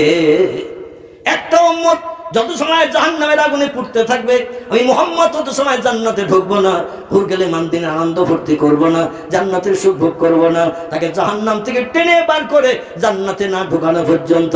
জোরে বলুন একটু সুবহানাল্লাহ। সাহাবীরা বলেন নবীজি কেমন পর্যায়ের মানুষকে জান্নাতে ঢোকাবেন? রাসূল বলতেন যে লোকটি সারা জীবনের ভিতরে একটা বার মাত্র জবানে ঠোঁট নেড়ে আল্লাহর নামের সঙ্গে আমি মুহাম্মদ আমার নামটা একটা বার মাত্র পাঠ করেছে, যেটাকে আরবি ভাষায় বলা হয় কলেমা। কি বলা হয়? কলেমা। কলেমা আরশ কুরসিতে 2টি লোকের নাম লিপিবদ্ধ করা রয়েছে একটি বাক্য বানিয়ে। বাক্যটি হলো লা ইলাহা ইল্লাল্লাহু মুহাম্মাদুর রাসূলুল্লাহ। এই বাক্যটির ভিতরে 2 জন ব্যক্তির পরিচয় ঢোকানো আছে। একজন হলেন তিনি সব সৃষ্টিকে বানিয়েছেন যিনি, কে তিনি? তিনি হলেন আল্লাহ সুবহানাহু ওয়া তাআলা। বাক্যের প্রথম অংশে আমার মাবুদের নাম লা ইলাহা ইল্লাল্লাহ, নেই কোনো প্রভু আল্লাহ ছাড়া। আর বাক্যের দ্বিতীয় অংশে লেখা আছে সমস্ত সৃষ্টির ভিতরে সেরার মর্যাদা দিয়ে আল্লাহ যারে বানিয়েছেন, ওয়া ইন্নাকা লাআলা খুলুকিন আযীম। আল্লাহ বলেন যত সৃষ্টি আমি বানিয়েছি সমস্ত সৃষ্টির ভিতরে সেরার মর্যাদা দিয়ে যারে বানিয়েছে, যার নাম আমি আমার সত্য ধর্মগ্রন্থ কোরআনে কোট করে দিয়ে দিলাম, ওয়া মা মুহাম্মাদুন ইল্লা রাসূলুন কদ খালাত মিন ক্বাবলিহির রাসূল। চিল্লাই বলুন আল্লাহু আকবার। আল্লাহ বললেন দুনিয়ার মানুষ আমি মুহাম্মদ নামধারী একজন ব্যক্তিকে বিশ্ববাসীর কল্যাণের দায়িত্ব দিয়ে ওমা আরসালনাকা ইল্লা রাহমাতাল লিল আলামিন, দয়ার সাগর করুণাধার করে আমি মুহাম্মদ রাসূলুল্লাহকে বানিয়েছি বিপদগ্রস্ত ব্যক্তিদের বিপদে সাহায্য করবে। তাই জোরে বলুন একটু সুবহানাল্লাহ, জোরে বলুন একটু সুবহানাল্লাহ। এজন্য আমাদের ভারতের হিন্দু ভাইদের ঘরের এই উচ্চ শিক্ষিত হায়ার এডুকেটেড ব্যক্তিত্ব লোকটির নাম হলো পণ্ডিত হরপ্রসাদ শাস্ত্রী। আমি মাঝে মাঝে তার তথ্যটা মুসলমান ভাইদের মগজ সাফ করার জন্য তুলে ধরি, মাঝে মাঝে বলে থাকি লোকটির নাম পণ্ডিত হরপ্রসাদ শাস্ত্রী। তিনি আমাদের পয়গম্বর মুহাম্মদ রাসূলুল্লাহ সম্পর্কে একটি তথ্য পরিবেশন করেছেন ইতিহাসে, কিয়ামত পর্যন্ত মুছবে না, মুছবে না। পণ্ডিত হরপ্রসাদ শাস্ত্রী বলছেন বিধাতার তরফ থেকে মানুষের কল্যাণের জন্য যদি কোনো মহামানব এই পৃথিবীতে আবির্ভূত হয়ে থাকে, সে মহামানবের নাম হযরতে মুহাম্মদুর রাসূলুল্লাহ সাল্লাল্লাহু আলাইহি ওয়াসাল্লাম। যদি কেউ বলে মুহাম্মদ রাসূলুল্লাহ বিধাতা প্রেরিত রাসূল নয়, আল্লাহর পাঠানো মহামানব নয়, আমি হরপ্রসাদ শাস্ত্রী বলছি স্রষ্টার তরফ থেকে মানুষের কল্যাণের জন্য কোনো মহামানব এই পৃথিবীতে কোনোদিন আবির্ভূত হয় নাই। মহামানব হয়ে মানুষের কল্যাণের জন্য এই বিশ্ব মাঝারে যদি কেউ আগমন করে থাকেন, তিনি রামকৃষ্ণ পরমহংস দেব নন, তিনি বুদ্ধ দেব নন, তিনি চৈতন্য দেব নন, তিনি গুরু নানক নন, তিনি মহাবীর নন, তিনি আচার্য কেশবচন্দ্র নন, তিনি মোজেস নন, তিনি যিশু নন, তিনি সক্রেটিস নন, তিনি বালক ব্রহ্মচারী নন, তিনি বাবা রামদেব নন। তিনি হলেন মক্কার জ্যোতি, মদিনার বাতি, আব্দুল্লাহর বেটা, মামিনার নয়নের মণি, যার মধুর নাম আল্লাহ নিজেই পছন্দ করে রেখেছেন। পৃথিবীর কোনো মানুষকে নাম রাখার দায়িত্ব দেননি। তার প্রশংসিত আরবি নাম বেদের পৃষ্ঠা লিপিবদ্ধ হয়েছে। ব্যাসদেব 3500 বছর আগে হিন্দু ভাইদের পবিত্র ধর্মগ্রন্থ, যার নাম হলো বেদ। বেদ আমার ভাইরা, বেদ হলো তাদের কাছে দুধে দেওয়া পবিত্র ধর্মগ্রন্থ। আমাদের পবিত্র দুধে দেওয়া ধর্মগ্রন্থের নাম আল কোরআন। আল কোরআন আল্লাহ কোরআনও যে নাম কোট করলেন, বেদও তার নাম কোট করা হয়েছে 3500 বছর আগে। জোরে বলুন একটু মারহাবা। ব্যাসদেব জঙ্গলি সিদ্ধি সাধনা করে স্রষ্টার তরফ থেকে যে ইলহাম পেল, খবর পেল, এ খবর তিনি বেদের পৃষ্ঠা লিপিবদ্ধ করলেন। আমার ভাইরা সামবেদের 8 নম্বর শ্লোকে তত্ত্ব পরিবেশন করলেন 3500 বছর আগে। মমাদ্য বত্তিতা দেবা দকারন্তে প্রকৃতিতা বৃষণাং ভক্ষায়িত সদা বেদ শাস্ত্রে চয় স্মিতা। চিল্লাই বলুন একটু মারহাবা। সংস্কৃত ভাষায় ব্যাসদেব লিপিবদ্ধ করেছেন মমাদ্য বত্তিতা দেবা, যে দেবতার নামের প্রথম অক্ষর হবে ম, দকারন্তে প্রকৃতিতা, যার নামের শেষ অক্ষর হবে দ, বৃষণাং ভক্ষায়িত সদা, তার প্রিয় পছন্দনীয় খাবার হবে গো মাংস, গরুর গোস্ত। বৃষ শব্দের বাংলা অর্থ হলো ষাঁড় বা গরু। গরুর গোস্ত খেতে যিনি পছন্দ করবেন বেশি। বেদ ও শাস্ত্রে চয়স্মিতা, বেদ ধর্মগ্রন্থ অনুযায়ী তিনি হবেন শেষ যুগের মহামানব। জোরে বলা যাবেন একটু মারহাবা। দুধে ধোয়া ধর্মগ্রন্থ বেদের পৃষ্ঠায় ব্যাসদেব বিবদ্ধ করেছেন 3500 বছর আগে। নবীর আগমন হয়েছে 1500 বছর আগে, আর বেদ লেখা হয়েছে 3500 বছর আগে। নবী পাক সাল্লাল্লাহু আলাইহি ওয়াসাল্লাম আগমনের 2000 বছর আগে ব্যাসদেব লিপিবদ্ধ করেছে বেদের পৃষ্ঠায়। তথ্য এখন মিলালে দেখা যায় রামকৃষ্ণ পরমহংস দেবের নামের সঙ্গে মিল নাই, বুদ্ধদেবের নামের সঙ্গে মিল নাই, গুরু নানকের নামের সঙ্গে মিল নাই, মহাবীরের নামের সঙ্গে মিল নাই, আচার্য কেশবচন্দ্রের নামের সঙ্গে মিল নাই, যিশুর নামের সঙ্গে মিল নাই, মোজেসের নামের সঙ্গে মিল নাই, বাবা এমন করে ব্রহ্মচারীর নামের সঙ্গে বালক ব্রহ্মচারীর নামের সঙ্গে মিল নাই। যার নামের সঙ্গে মিল তিনি হলেন আমাদের পয়গম্বর মুহাম্মদুর রাসূলুল্লাহ। জোরে বলুন একটু সুবহানাল্লাহ। তার নামের প্রথম অক্ষর ম আর শেষ অক্ষর দ। আমাদের নবীর নাম মোহায়াকার, ময়ময়াকার দ। আমার ভাইরা, গত 2000 সালে আমেরিকা দেশের একটি উন্নত শহর, শহরটির নাম হলো লস অ্যাঞ্জেলেস। কি নাম বলো? Los Angeles. আমেরিকায় 2টি উন্নত শহর আছে, একটার নাম হলো নিউ ইয়র্ক, একটার নাম হলো লস অ্যাঞ্জেলেস। সিনসাম পরিষ্কার পরিচ্ছন্ন শহর। এই লস অ্যাঞ্জেলেসে 13টা দেশের বিজ্ঞানী সে হাজিরি দিল। Japan, German, England, Holland, Poland, Italy, Brazil, Switzerland থেকে শুরু করে বিভিন্ন দেশের বিজ্ঞানীরা আসলো। উদ্দেশ্য, এখান থেকে 1500 বছর আগে সৌদি আরবে উট পাওয়া যেত, ভেড়া পাওয়া যেত, দুম্বা পাওয়া যেত, ছাগল পাওয়া যেত, খরগোশ পাওয়া যেত, মহিষ পাওয়া যেত, কিন্তু মুহাম্মদ গরুর গোশত কেন পছন্দ করে খেত? আমরা তিনি রিসার্চ করি না, গবেষণা করি না। বিজ্ঞানীরা বিশ্ব নবীর জীবন ইতিহাস নিয়ে রাতের পরে রাত, দিনের পরে দিন শুধু গবেষণা করছে। জোরে বলুন সুবহানাল্লাহ। বিশ্ব নবী তিরমিজি আবু দাউদ শরীফের হাদিসে জানিয়েছেন, কুকুর যদি কোনো পাত্রে মুখ দেয়, কুকুর যদি কোনো পাত্রে মুখ দেয়, ওই পাত্রটা সংশোধনের জন্য, বিষক্রিয়া থেকে নিষ্কৃতির জন্য 7 বার করে ধৌত করো। কবার? 1500 বছর আগে যখন বিজ্ঞানের প্রাদুর্ভাব ছিল না, নবী বললেন বালি মাটি দিয়ে মেজে 7 বার ধো, দিয়ে ওই পাত্র ব্যবহার করে কোনো জীবাণুর আশঙ্কা থাকবে না। পৃথিবীর বিজ্ঞানীরা বলল যন্ত্র মেশিন বানিয়েছি, আর মোহাম্মদ কেন কুকুরের এটোওয়ালা প্লেটটা 7 বার বালি মাটি মাটি দিয়ে কেন ধুতে বললো সার্বো দিয়ে? একটু পরীক্ষা কর। 2 বার 3 বার 4 বার তারা ধৌত করে পরীক্ষা করে দেখলো ও পাত্রে এখনো জীবাণু রয়েছে, কিন্তু 7 বার ধৌত করার পরে দেখলো জীবাণু মুক্ত হয়ে গেছে। জোরে বলুন সুবহানাল্লাহ। বিজ্ঞানীরা বলল মুহাম্মদ রাসূলুল্লাহ ছিল বিজ্ঞানীদের বাবা। জোরে বলা যাবে না সুবহানাল্লাহ। বর্তমানে আমরা মেশিন বানিয়ে পরীক্ষা করে যেটা বুঝলাম, বিনা মেশিনে মোহাম্মদ সেটা বাস্তবে রূপদান করে তথ্য দিয়েছে। আমার ভাইরা, 13টা দেশের বিজ্ঞানীরা ওরা বললো সৌদি আরবে উট পাওয়া যেত, ভেড়া পাওয়া যেত, দুম্বা পাওয়া যেত, মহিষ পাওয়া যেত, খরগোশ পাওয়া যেত, ছাগল পাওয়া যেত। মোহাম্মদ কেন গরুর গোশত পছন্দ করেছে বেশি, আবার কোরবানি দিয়েছে গরু কোরবানি দিয়েছেন তিনি নিজ হাতে। ব্যাপারটাকে বিজ্ঞানীরা মেশিন বানালো কোন গোশতে ভিটামিন প্রোটিন কেমন, মেশিন বানিয়ে বিভিন্ন গোশত, শূকর থেকে শুরু করে মানুষ যা কিছু খায়, পশুর মাংস খায়, এগুলো নিয়ে মেশিনে ফেলে পরীক্ষা করতে করতে গরুর গোশত দিয়ে দেখলো সব গোশতের দিকে ভিটামিন ডবলের উপরে বেশি। জোরে বলা যাবে না সুবহানাল্লাহ। তবে ডাক্তারেরা বলেছে গরুর গোশতে ভিটামিন প্রোটিন সব গোশতের থেকে বেশি, এতে কোনো সন্দেহ নাই, মেশিন তার বাস্তব প্রমাণ দিয়েছে। তবে বয়স্ক হয়ে গেছো চাচা দাদা যারা 80 কোটার উপরে বয়স যাদের হয়ে গেছে, তোমরা একটু গরুর গোশত থেকে দূরে সরে থাকবে, কারণ রক্তের তেজ কমে গেছে। আর ওই ঠান্ডা গোশত, গরুর গোশত হলো ঠান্ডা ঠান্ডা ঠান্ডা, এই ঠান্ডা গোশত খেলে তোমাদের বয়স বেশি হওয়ার কারণে, রক্তের তেজ কমার কারণে একটু সর্দি বেশি ধরার সম্ভাবনা আছে, সর্দি ধরার সম্ভাবনা আছে, হাঁপকাশি হওয়ার সম্ভাবনা আছে। তো রক্তের তেজ যখন থাকবে এনি টাইম চালিয়ে দাও, পান্তা ভাতও অসুবিধা নাই। আমার ভাইরা, আল্লাহর পয়গম্বর মুহাম্মদ রাসূলুল্লাহ সাল্লাল্লাহু আলাইহি সাল্লাম তিনি ছিলেন বিশ্ববাসীর কাছে সেরা বিজ্ঞান। জোরে বলুন একটু সুবহানাল্লাহ। সেরা বিজ্ঞান তিনি ছিলেন। এই সেরা বিজ্ঞানী মক্কাবাসীদের কাছে বলল, মক্কাবাসীরা 13 বছর ধরে পরীক্ষা করছো আমারে, আর আমি তোমাদের পরীক্ষায় সফলতা অর্জন করেছে কিনা? ওরা বলে না মিয়া ইবনে মুহাম্মদ, ও ভাই গো মুহাম্মদ, যখন প্রশ্ন করি মুখটা একটু উপরের দিকে উঁচু করো, আর কে তোমার এসে প্রশ্নের উত্তর বলে দেয় তো আমরা বুঝতে পারি না। তত্ত্ব তুমি যা দাও আমরা তৌরিতে পড়ে তা পাই, জবুরে পড়ে পাই, ইনজিলে পড়ে পাই, কিন্তু তুমি তো কোন আসমানি কিতাব পড়তে জানো না, কে তোমার এই প্রশ্নের তত্ত্ব বলে দেয় বুঝি না। নবী বললেন আল্লাহু আ'লামু বিমুরাদিহি, আমার আল্লাহ সব কিছু জানেন, আমি আল্লাহর কাছে শরণাপন্ন হই, আল্লাহতে আমাকে জিবরিল আমিন মারফত তথ্য জানান। জোরে বলুন একটু সুবহানাল্লাহ।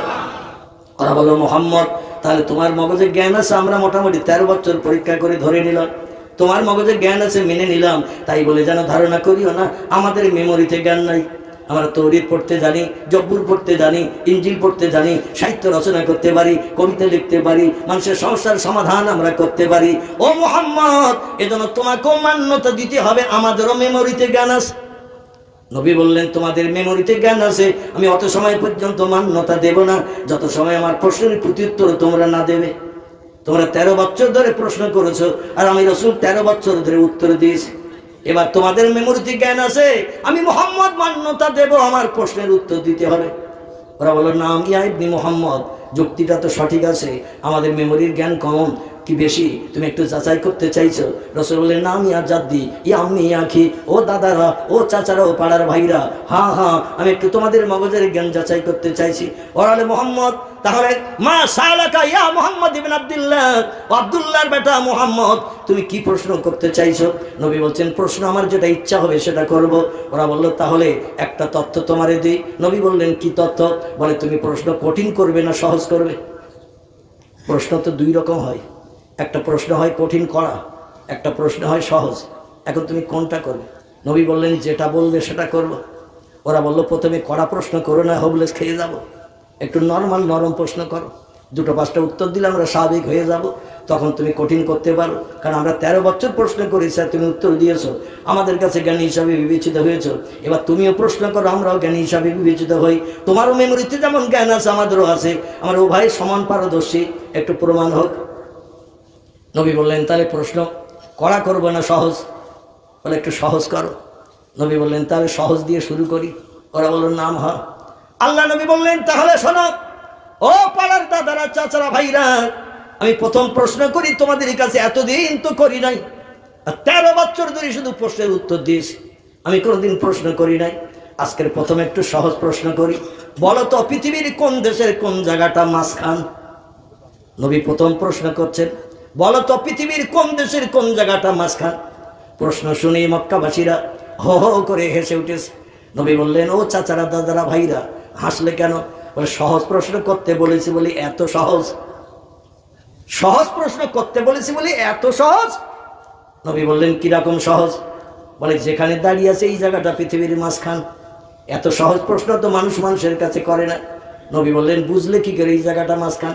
বলে চতুর্দিকে আকাশ নেমে গেছে, এই জায়গাটা সব থেকে উঁচু। চতুর্দিকে আকাশ নেমে গেছে, এই জায়গাটা সব থেকে উঁচু, যে জায়গাটা উঁচু হয় সেই জায়গাটা মাঝখান হয়।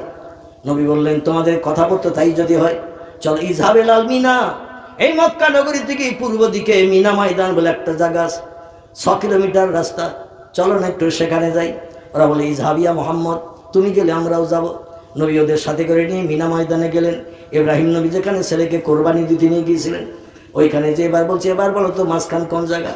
ওরা মিনায় যে উপরের দিকে তাকিয়ে বলো মোহাম্মদ, মক্কার পাহাড়ি এলাকায় ঠিক লাইন বুঝতে পারিনি, এই জায়গায় ফাঁকা জায়গায় এসে দেখছি এই জায়গাটা মাঝখান, আকাশ চতুর্দিকে নেমে গেছে, এই জায়গাটা সব থেকে উঁচু। নবী বললেন তাহলে তোমাদের কথার তো পরিবর্তন হয়। বলে আগের ব্যাপারটা মক্কায় গায়ে গায়ে পাহাড় ছিল, এই জন্য সঠিক তথ্য দেওয়া যায়নি, এখানে একটু এলাকা ফাঁকা দেখেই বোঝা গেল এই জায়গাটা মাঝখান। নবী বললেন তাই যদি হয় ইজহাবিল আল আরাফাত, চল এখান থেকে 14.5 কিলোমিটার দূর একটু আরাফাতের মাঠে যাই, ওখানে একটু গেলে ভালো তথ্য পাওয়ার সুবিধা হবে। আল্লাহ নবী ওদের সাথে করে নিয়ে আরাফাতের ময়দানে চলে গেলেন। যে বলে এখানে পাহাড় আছে তবে দূরে দূরে রয়েছে, বিশাল প্রশস্ত একটা জায়গা। এবার বলো তো মাঝখান কোন জায়গা? আরাফাত থেকে চতুর্দিকে তাকিয়ে উপরের দিকে তাকিয়ে বলছে মোহাম্মদ, প্রথমটা মাঝখান না, দ্বিতীয়টা মাঝখান না, এই জায়গাটাই হলো পৃথিবীর মাঝখান। নবী বললেন বুঝলে কি করে? বলে বহুত দূরে নজর করে তাকিয়ে দেখছি আকাশ অনেক দূর দিয়ে নিচে নেমে গেছে, আর এই জায়গাটা সব থেকে উঁচু। নবী বললেন তাহলে তোমরা তো 3 জায়গার নাম বললে, মাঝখান তো 3 জায়গা হয় না, যেখানে একটা জায়গা হওয়া উচিত। ওরা বলে মোহাম্মদ কথাটা ঢেকে। নবী বললেন এক কাজ করো, তোমার আপনজন বন্ধু বান্ধব যারা আছে, ইয়ামানে আছে, কুফায় আছে, বসরায় আছে, সিরিয়ায় আছে, দামেস্কাসে আছে, রিয়াদে আছে, দূরদেশে যারা বন্ধু বান্ধব আছে তাদের কাছে একটু জিজ্ঞাসাবাদ করো, তারা আবার অন্য কোনো জায়গার নাম বলে কিনা। বিদেশি বন্ধু বান্ধবদের কাছে খবর দেয়া হলো, তোমরা কি বলতে পারো পৃথিবীর মাঝখান কোন দেশের কোন জায়গা? ওরা যেখানে খবর পায় তারা বলে আমাদের দেশের এই জায়গাটা পৃথিবীর মাঝখান। যে দেশের মানুষের কাছে খবর দেওয়া হয় তারা বলে পৃথিবীর মাঝখান আমাদের দেশের এই জায়গাটা। 2-3 দিন 4 দিন হয়ে গেল, পয়গম্বর মোহাম্মদ রাসূলুল্লাহ বললেন কই তো তোমাদের বন্ধু বান্ধবদের খবর তো আমারে শোনালে না। বলে মোহাম্মদ খবর আর শুনতে হবে না। নবী বলছেন কিসে কি অসুবিধা হলো? বলে যে দেশে খবর পাঠায় তার ওদের দেশের জায়গাটা মাঝখান বলে, আমাদের মক্কার নাম একটা বারো তারা করে না, এই জন্য মাঝখানের নাম বিভিন্ন দেশের বিভিন্ন জায়গার নাম বলে। নবী বললেন এবার তোমরা বলো মাঝখান কটা জায়গা হওয়া উচিত? ওরা বলল মোহাম্মদ মাঝখান তো একটা জায়গা হওয়া উচিত। নবী বললেন তাহলে সহজ প্রশ্ন করলাম, উত্তর দিতে পারলে না, আর কড়া প্রশ্ন করলে তোমরা দেশে থাকবে না, পালিয়ে যাবে। যদি আমি কড়া প্রশ্ন করি তোমরা দেশে থাকবে না, পালিয়ে যাবে। ওরা এক জায়গায় যে খুশখাস করে বলছে মোহাম্মদ ধরো আমরা প্রশ্নের উত্তর দিতে পারলাম না, ফেল করেছি, তবে তুমি যখন প্রশ্ন করেছো তুমি কি পারো কোন জায়গা পৃথিবীর মাঝখান উত্তর দিতে? ও মোহাম্মদ তুমি কি পারো পৃথিবীর কোন জায়গা মাঝখান? আল্লাহ নবী ডেকে বললেন এ মক্কাবাসীরা, আমি মোহাম্মদ প্রশ্নের উত্তর জানি বলেই তোমাদের কাছে প্রশ্ন করেছি। জোরে বলুন একটু।